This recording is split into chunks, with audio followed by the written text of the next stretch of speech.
Jeremias capítulo 3, verso 15. Diz assim: dar-vos-ei pastores segundo o meu coração, que vos apacente com conhecimento e com inteligência. Novamente, dar-vos-ei pastores segundo o meu coração, que vos apacente com conhecimento e com inteligência. Feche os seus olhos.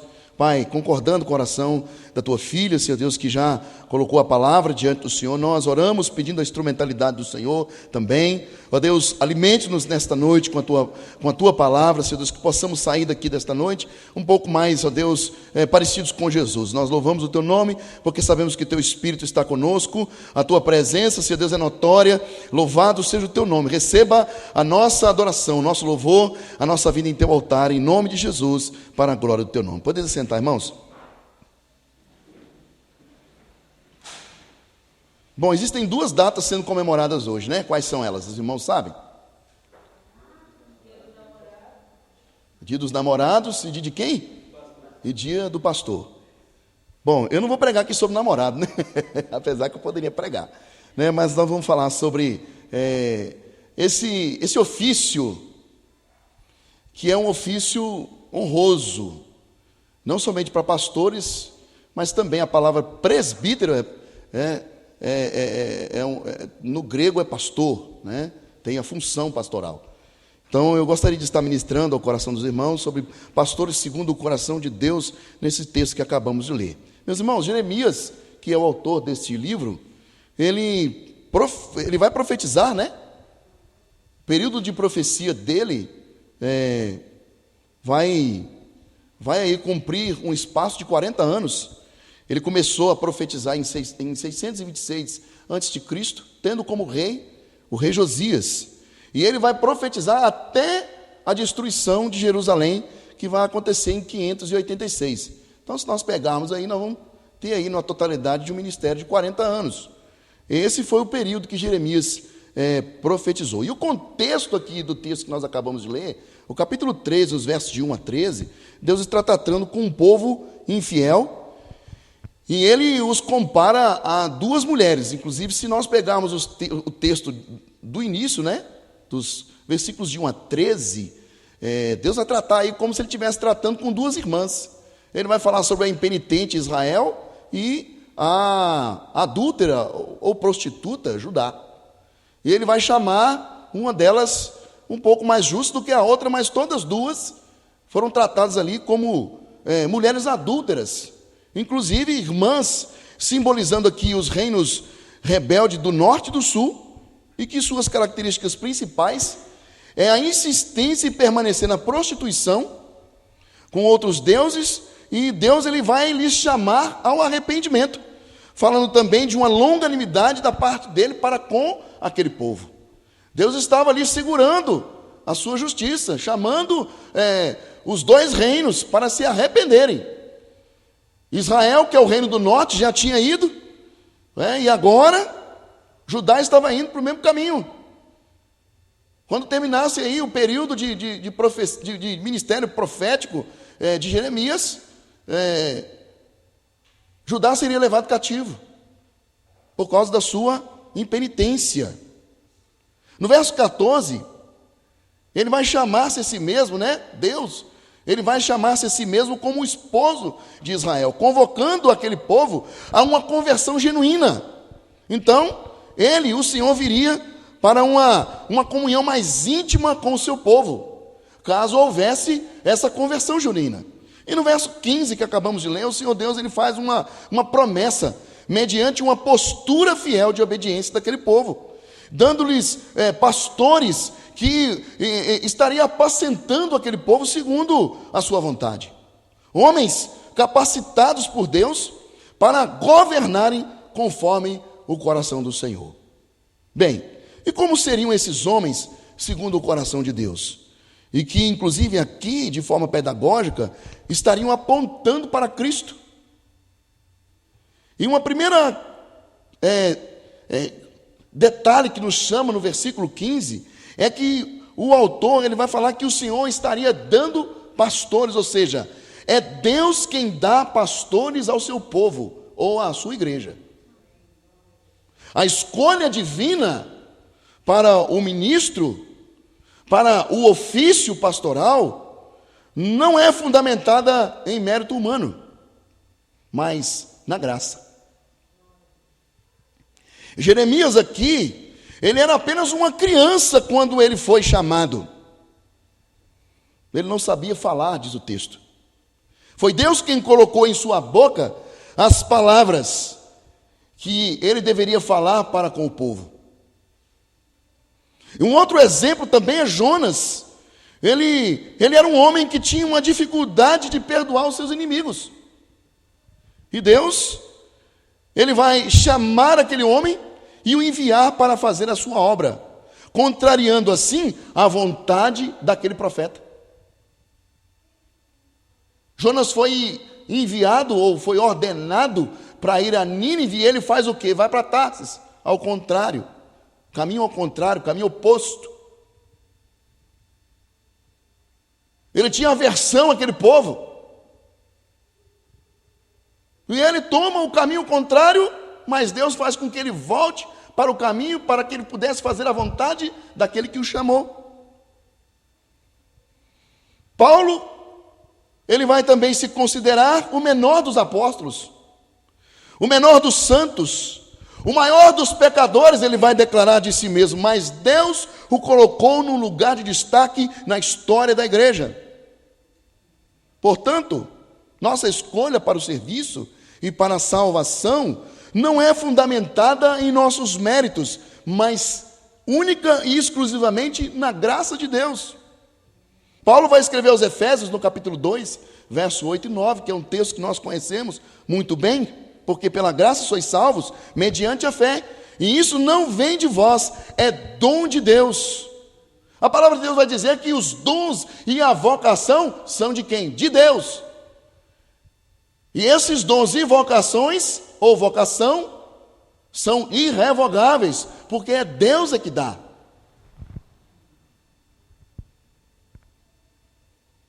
Também é Deus que coloca os membros no corpo, como Ele apraz. Os textos que nós estudamos aqui, nas últimas quartas-feiras, nós nos lembramos que Deus, Ele busca ter uma intimidade na criação do homem, uma interação, quero dizer, e Ele vai colocando ali os membros do corpo que Ele estava formando, para depois soprar nas narinas daquele ser, do homem, o fôlego de vida. Mas quem escolheu aonde ficaria a perna, o braço, a boca, a orelha, foi Deus. E é isso que o autor está querendo nos mostrar, quando a palavra fala que Deus é quem escolhe. Ele é quem escolhe aonde colocar os membros do corpo. Todos os salvos, ou seja, todos nós, temos dons e ministérios no corpo de Cristo, mas nem todos são chamados para serem pastores. Não somos nós quem decidimos, mas é Deus. Quem é chamado para este sublime mistério não pode orgulhar-se, porque nada temos que não tenhamos recebido. Em 1 Coríntios, no capítulo 4, Paulo também vai aconselhar a igreja, dizendo: pois quem é que te faz sobressair? E o que tens tu que não tenhas recebido? E se o que recebestes, por que te vanglorias, como se não tiveras recebido de alguém? É lógico, irmãos, que a nossa mensagem aqui nesta noite não é para advogar em causa própria.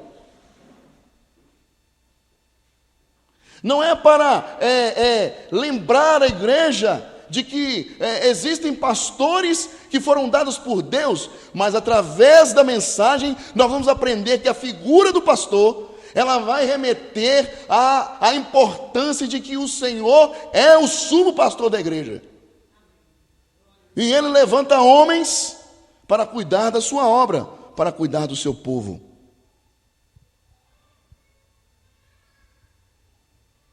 Deus dá pastores à igreja, pois Ele não apenas chama, mas Ele também faz e dá uma especial missão, ou uma específica missão. E aí vem duas perguntas. O que é um pastor? O que significa pastorear? Pastorear é alimentar o rebanho de Deus com a palavra de Deus. Não nos cabe prover o alimento, mas oferecer o alimento. O alimento é a palavra de Deus. Portanto, reter essa palavra ao povo constitui-se num pecado gravíssimo.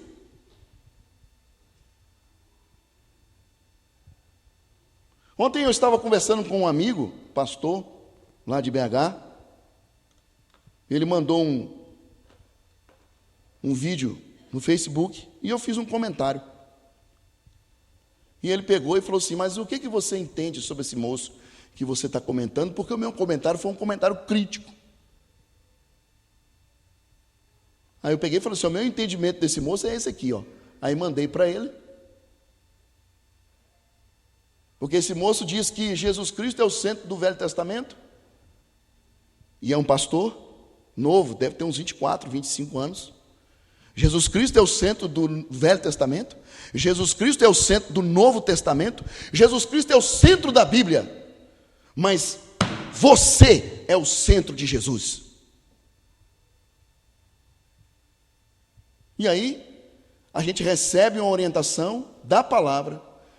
E no mesmo vídeo, o pastor Augusto Nicodemos, que é um pastor presbiteriano, os irmãos devem conhecer, ele vai dizer: meu irmão, não, nós não somos o centro de Jesus. Jesus não veio único e exclusivamente para nos salvar. Jesus veio morrer pelos nossos pecados, a fim de que aquilo que havia sido feito contra Deus fosse pago, que é o pecado.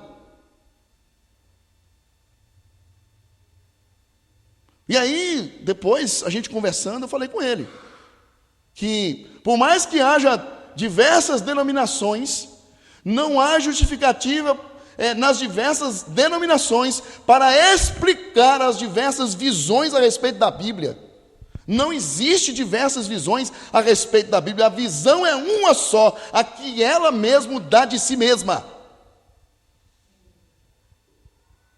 Não existe várias interpretações da palavra, existe uma única interpretação da palavra que a própria palavra dá de si mesma. Ah, mas então como é que você explica as diversas visões? Porque os homens tornaram-se senhores da igreja. Eu tiro a Bíblia, tiro Jesus do centro, me coloco e eu passo a ser dono da igreja. E nós vamos ver isso aqui. E a partir do momento que eu tiro a Bíblia, tiro Jesus do centro, o alimento não é mais a palavra de Deus, e sim a minha palavra. E isso está errado. Precisa ser combatido. Ah, não, mas eu gosto de ter a visão ampla, de diversas visões. Não, não existe esse negócio de diversas visões, é uma única visão. Se você está abarcando diversas visões, você está em pecado e colocando o seu rebanho em risco. Porque se você coloca esse post no seu Facebook, as pessoas vão, através desse link, acessar outros e vão ver outras bobagens, outras heresias, e quem está assinando embaixo disso tudo é você. Então é pecado quando nós retemos o ensino da palavra de Deus, que é o único alimento para a igreja. Pastorear é proteger o rebanho de Deus dos lobos vorazes. Olha aí, lobos vorazes. Tantos que estão aparecendo na internet. Os pastores da nova geração coach, onde a missão deles é massagear o ego das pessoas. Eu vou dar para você aquilo que você quer. Não, eu tenho que dar para você aquilo que você precisa. Seja bom ou seja ruim. Porque das duas formas Deus fala. Jesus alertou para o fato do inimigo introduzir os filhos do maligno no meio do seu povo. E se a igreja estiver dormindo, Paulo vai trazer um alerta, principalmente aos pastores e para os pastores, que estivessem vigilantes para que os lobos vorazes não penetrassem no meio do rebanho. No finalzinho do livro de Atos, Paulo vai fazer esse alerta. Se não me engano, no capítulo 21, ele está ajoelhado na praia, orando. Ele estaria indo para Roma e ele teme que lobos vorazes estariam entremeando no meio do rebanho. Ele traz esse alerta. Pastorear é gostar do cheiro das ovelhas. A missão do pastor é apacentar. O pastor é alguém que convive com as ovelhas 24 horas por dia, se possível. É estar perto, levar aos pastos verdes as famintas, às águas tranquilas as sedentas, atravessar os vales escuros, dando segurança às ovelhas que estão inseguras, carregar as fracas no colo, resgatar as que caíram no abismo, disciplinar aquelas que põem em risco a vida do rebanho. E aqui tem um exemplo interessante, quando nós vamos estudar acerca do ofício do pastor, o pastor mesmo de fato, de ovelha mesmo, do animal de ovelha, o animal da ovelha ali. Quando ele tem uma ovelha desobediente que toda hora pula a cerca do aprisco que vai embora, e ele vai ter que ir atrás, ele vai uma, duas, na terceira vez ele pega a ovelha e ele mesmo quebra a perna da ovelha. Ovelha fujona tem que ter a perna quebrada. Aí aquela perna, ela é recuperada, mas enquanto a perna não vai recuperando, o que acontece com aquela ovelha? Ela vai manquejando e as outras vão vendo. Olha o que acontece se pular o aprisco. Nós vamos ter a perna quebrada. Então essa que põe em risco o rebanho precisa ter a sua perna quebrada. Em terceiro lugar, Deus dá pastores segundo o seu coração. Qual é o perfil de um pastor segundo o coração de Deus? Segundo o coração de Deus, um pastor, ele possui a consciência de que Deus o chamou, não para governar o povo com rigor ou com mão de ferro, mas para cuidar do seu povo. Ele também é um pastor que cuida de sua própria vida, antes de cuidar do povo de Deus. Ele prega para si mesmo, antes de pregar ao povo.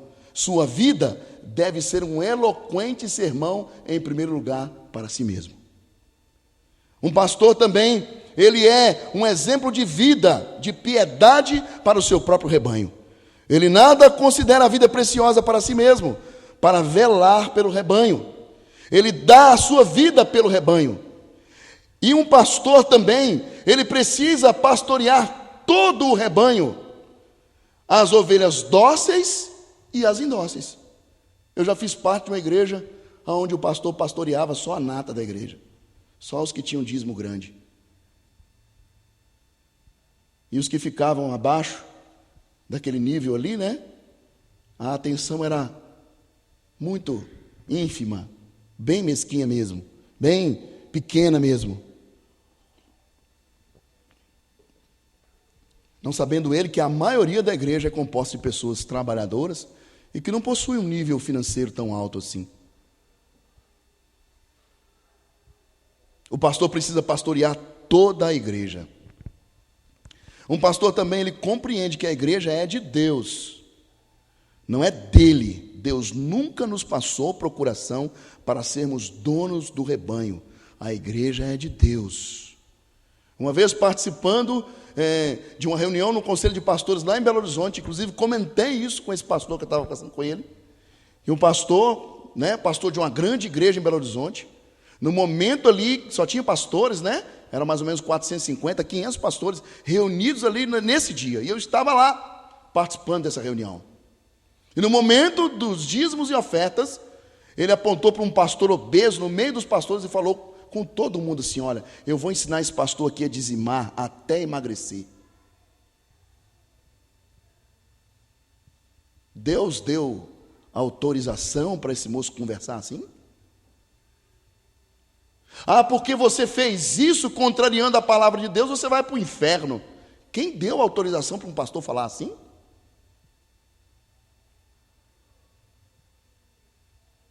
O pastor não é dono do rebanho. O termo correto é fiel depositário. Inclusive a Bíblia alerta dizendo que ele terá que dar conta do rebanho que Deus confiou a ele. Um pastor também vai compreender que a igreja custou muito caro para Deus, o sangue de seu filho, A igreja é a noiva do Filho de Deus. A igreja é a menina dos olhos de Deus. Ela tem zelo, ele deve ter zelo pela igreja. Ah, porque você fez isso, porque você cometeu esse erro, você vai para o inferno. Para o inferno vai a você, que está jogando no inferno alguém que Cristo pagou o sangue por ele. Eu estou falando de crente. Não estou falando de gente que congrega na igreja porque acha bonito congregar. Estou falando de crente. Pastores se dirigem assim. E isso está errado. A igreja custou o sangue de Cristo. E eu não posso pegar e mandar para o inferno a quem Jesus pagou com o seu sangue. Agora, a própria palavra de Deus tem orientações para uma vida piedosa, uma vida de santidade. A igreja precisa ser ensinada que ela foi comprada com o sangue de Jesus, por isso ela não se pertence a si mesma. Ela tem um dono e ela precisa fazer a vontade do seu dono. Mas o dono não é o pastor. Em quarto lugar, a excelência com que o pastor deve exercer o seu pastorado. O pastor deve apacentar o rebanho de Deus com conhecimento. O pastor, ele deve ser um estudioso, ele deve ser um erudito, ele precisa conhecer a palavra, alimentar-se da palavra e pregar a palavra. Paulo diz que deve ser considerado digno de redobrado honorário aqueles que se afadigam na palavra. Precisamos estudar até a exaustão. Precisamos cavar e oferecer ao povo de Deus as insondáveis riquezas de Cristo. Somos mordomos, precisamos oferecer um cardápio saudável e balanceado para a igreja. Quantas e quantas vezes nós ouvimos de pessoas que chegam para a nossa igreja iludidos com ensinamentos aí de fora. Por quê? Porque a comida que está sendo oferecida não é saudável, e muito menos a palavra de Deus. Eu tiro a palavra de Deus, tiro o Cristo do centro e ofereço para a igreja a minha palavra. Não temos autorização para isso. O pastor deve apacentar o rebanho de Deus com inteligência. A inteligência significa com sabedoria, com sensibilidade. Sabedoria é usar o conhecimento para o melhor fim. Para os melhores fins. Precisamos tratar as ovelhas de Deus com ternura. Paulo diz que o pastor é como um pai e também como uma mãe. O pastor chora com os que choram e festeja com os que estão alegres. O pastor trata cada ovelha de acordo com a sua necessidade, com o seu temperamento, com o seu jeito peculiar de ser. Ele é dócil, deve ser dócil, não somente com adultos, mas com crianças também. Como Jesus foi quando pegou uma dessas crianças no colo. Ele trata os de sua idade como irmãos, os mais velhos como pais. Uma coisa é amar a pregação, outra coisa é amar as pessoas para quem pregamos. E para concluirmos, queridos, comemoramos hoje o Dia do Pastor em todas as igrejas genuinamente evangélicas.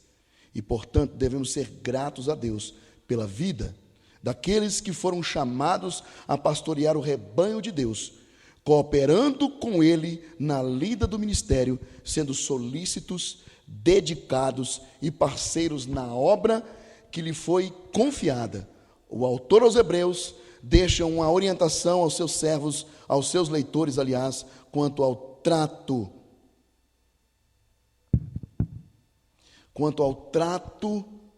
que as ovelhas precisam dar ao pastor. Vamos abrir lá? Hebreus capítulo 13.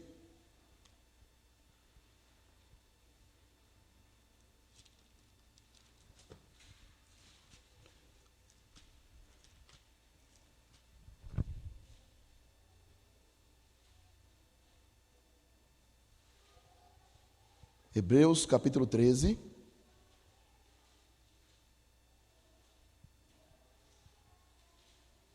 Versículo 17.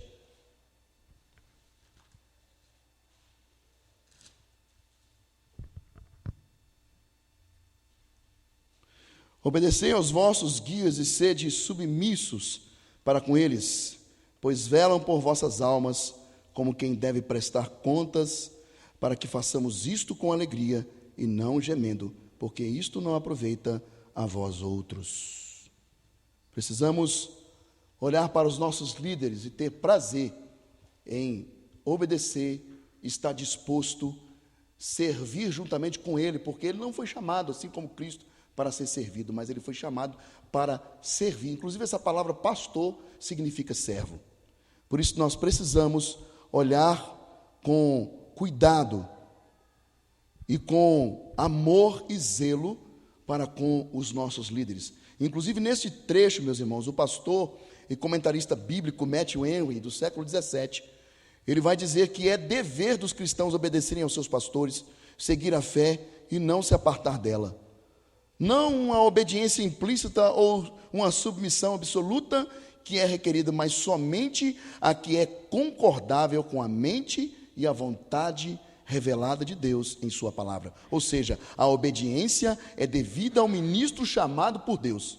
Que ele, o Senhor da igreja, nos abençoe e continue dando-nos graça para que juntos possamos fazer a obra de Deus. Amém, irmãos? Que Deus em Cristo abençoe a sua vida.